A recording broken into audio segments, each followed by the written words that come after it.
실종 열흘 만에 구조된 조은누리 양. 이 기적적 생환의 배경은 체력을 아끼고 한 곳에 오래 머물렀던 것이었습니다. 조 양은 실종 기간 다른 사람을 만난 적도 없다고 말해 경찰은 범죄와의 연관성은 없는 것으로 결론 내렸습니다. 이성우 기자입니다. 실종 열흘 만에 기적적으로 생환한 조은누리 양. 어떻게 오랫동안 홀로 떨어져 구조를 기다릴 수 있었을까?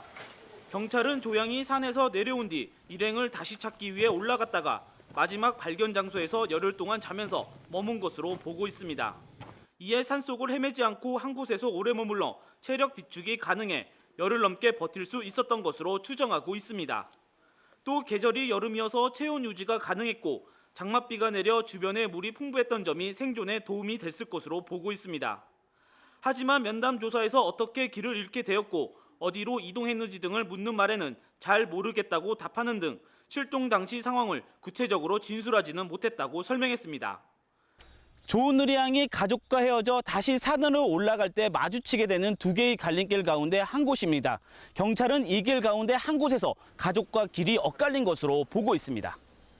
이와 함께 경찰은 조 양이 산에서 다른 사람 등을 만난 적이 있냐는 질문에는 만난 적이 없다고 답했다고 덧붙였습니다. 이에 조 양의 실종이 범죄와 연관성이 없다고 판단하고 추가 조사는 하지 않기로 했습니다. 아무도 거기 넘어가려고 시도하지 않는 곳인데요.